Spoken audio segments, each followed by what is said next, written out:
शिव जी जो है वो सदा सुंदर है, वो टिकने वाला सुंदर है, वो कभी हटने वाला नहीं। और संसार में जो दिख रही है सुंदरता, ये बूढ़ी माता जी बैठी है, बहुत सारी जिनके गाल अंदर चले गए, उनसे पूछो आपके गाल शुरू से ऐसे ही है क्या?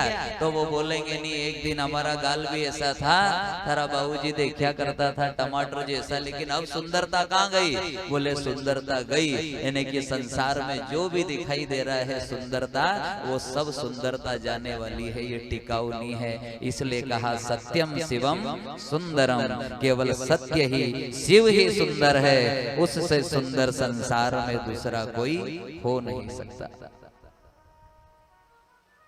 इसलिए उस सुंदर को जब किसको जपना है? सत्यम शिवम सुंदर, उस सत्य रूप परमात्मा की परख करो।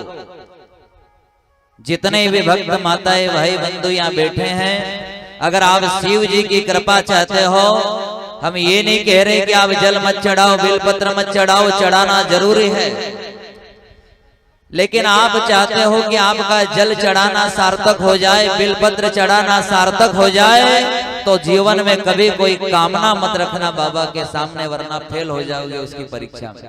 कभी कोई कामना नहीं रखना कि मेरी यही इच्छा पूरी हो जाए, मेरी यही इच्छा पूरी हो जाए। क्यों? क्योंकि जब हम कामना रखते हैं तो जल चढ़ाते हैं, और 6 महीने तक 6 वर्ष तक हमने जल चढ़ाया, और हमारी कामना अगर पूरी नहीं हुई तो शिव के प्रति हमारी आस्था उड़ जाएगी कि देखो मैंने इतनी सेवा करी लेकिन मुझे मिला क्या। अगर कामना नहीं रखोगे तो शिव से कभी आपकी आस्था नहीं उठेगी, कभी उससे विश्वास नहीं उठेगा, और जब कभी विश्वास नहीं उठेगा तो आपके विश्वास में कभी विष का वास नहीं होगा।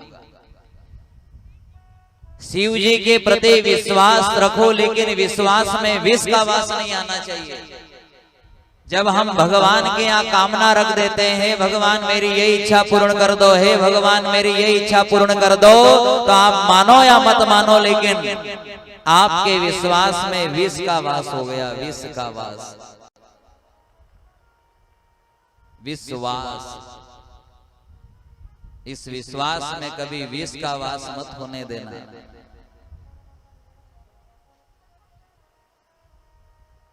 और यहां तक बताया है कि संसार के विषय वासनाओं पे तो बहुत विश्वास किया, लेकिन संसार के विषय वासनाओं से मिला तो विष ही। क्या मिला? जहर ही मिला ना, दुख ही मिला ना। लेकिन बाबा कितना दयालु है कि चाहे तुझे संसार के विषय वासनाओं से विष मिला, जहर मिला, लेकिन मैं वो जहर पीने के लिए भी तैयार हूँ, मैं वो विष पीने के लिए भी तैयार हूँ। वो तो विष भी पी जाता है, इतना दयालु है बाबा। विष का अर्थ क्या है? विष का अर्थ यह है कि संसार की चीजों को, संसार की विषय वासनाओं को भोगते भोगते हमारा बुढ़ापा आया है, और अगर बुढ़ापे में भी आपने भगवान से ये प्रार्थना करी, हे प्रभु मैंने अमृत तो इकट्ठा नहीं किया, लेकिन मैंने जहर बहुत इकट्ठा कर लिया है, मैंने विष बहुत इकट्ठा कर लिया संसार का, ये क्या है सब? ये मेरा, ये मेरा, ये मेरा, ये मेरा, ये मेरा, ये मेरा, ये मेरा, ये मेरा, ये मेरा, ये सब क्या है? ये विष है। और बाबा भोलेनाथ कहते हैं जिस दिन तेरी आंख खुल जाए उस दिन ये विष का लोटा लेके मेरे द्वार पे आ जाना और कह देना कि जो कुछ है सब तेरा, और हे नाथ तू है मेरा, तू है मेरा, तो मैं वो विष का लोटा पी जाऊंगा और कौन सा महादेव बन जाऊंगा? नीलकंठ महादेव। बोलिए नीलकंठ भगवान की। कौन सा विष पीता है? ध्यान देना, बाबा भोलेनाथ कौन सा विष पीता है?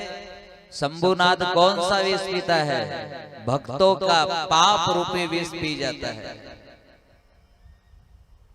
बड़े से बड़ा पापी, बड़ा से बड़ा दुराचारी क्यों ना हो, यहां तक बताया कि देवराज ब्राह्मण ने माता पिता की हत्या कर दी, पत्नी की हत्या कर दी। इतने बड़े पापी के पाप 20 रूपी जहर को परमात्मा ने पिया है और उस ब्राह्मण को तारा है। यानी कि कथा को समझना कि संसार में हमने जितना भी पाप किया वो पाप भी अगर आप बाबा के सामने चढ़ाओगे तो वो उसे ग्रहण कर लेगा। लेकिन ध्यान ये देना कि एक बार अगर उसकी शरण में जाओ तो फिर उसी के बन जाना। फिर संसार की विषय वासनाओं को मत देखना। फिर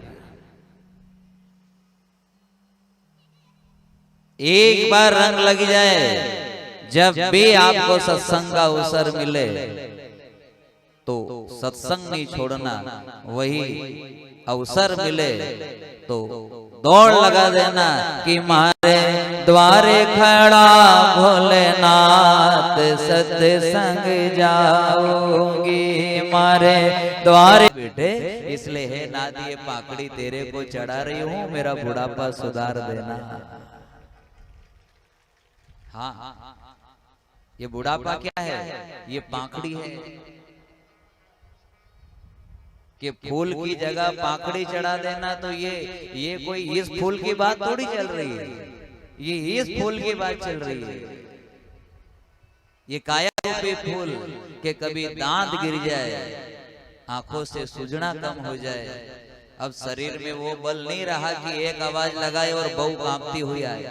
हाँ, अब वो दम थोड़ी बचा है कि बहू आवाज, सासू आवाज लगाए और बहू कांपती हुई आए। नहीं तो जवानी में देखो, जब सासू बढ़िया हट्टी कट्टी और कहा लाड़ी, तो लाड़ी यूं कांपती हुई आए। हाँ हाँ हाँ, और खाट पे पड़ी हुई बोले सुन ले वो, सुन ले, तो वो रोटी बनाती हुई बोले यार दिन भर वेंडी यूं बक क्या करे, कहीं नहीं, कहीं कर्म की नहीं है। एक दिन वो था कि एक आवाज लगाए तो बहू दौड़ के आए। हाँ हाँ मम्मी जी, हाँ बोलो बोलो। और आज 50 आवाज भी लगाए फिर भी बोले मुझे सुनाई आवाज नहीं आई। क्या दिन भर चिल्लाते रहते हो? और ध्यान देना, समय पे परमात्मा की शरण में चले जाओ। कहा अगर बुढ़ापे में इतना बल बचे कि सत्संग मिल जाए, ग्रंथ के दर्शन मिल जाए, तो उसे भी भगवान की कृपा समझना कि आज मुझे अगर 60-65 वर्ष की उम्र में भी अगर कथा मिल रही है तो ये अवसर आया है। भगवान ने कहा कि फूल जैसी जिंदगी तो तूने इनको दे दी, अब ये पाखड़ी बची है, ये भी चढ़ानी है कि या भी साथ में ले जानी है वापस। हाँ, अब देखो जो बुढ़ापे में भी रकम देने की इच्छा करे कि मेरे को रकम मिल जाए, तो समझ लेना कि या पाखड़ी भी नहीं चढ़ाएगा या इतनी कंजूस है, ये पाखड़ी भी चढ़ाने वाली नहीं है। अब तो केवल ये पखुड़ी बची है, काया में कोई बल नहीं बचा है। अपन जितने हैं सब के सब यात्रा पर आए हैं, समझो। बाकी ये कुछ भी दिखाई दे रहा है ये तो अपना भ्रम है, भ्रम। और शिव महापुराण भ्रम से बाहर निकालती है। ये तेरा भ्रम है कि आलोट में मेरा मकान है, ये तेरा भ्रम है कि मेरे 2 बेटे हैं, ये तेरा भ्रम है कि ये मेरा बंगला है, ये तेरा भ्रम है कि ये मेरी खेती है। ये सब भ्रम में जी रहे हैं, सब भ्रम में जी रहे हैं। कभी विचार करना, क्या जिस मकान में मैं रह रहा हूं यही मेरा मकान है? और जब विचार करोगे तो पता लगेगा कि अपन सब यात्रा पर आए हैं, बस बीच में अटक गए, फंस गए बीच में। और शिव महापुराण बस यही संकेत देती है कि कर्म करो, लेकिन कर्म को बंधन में मत बंधो और अटको मत।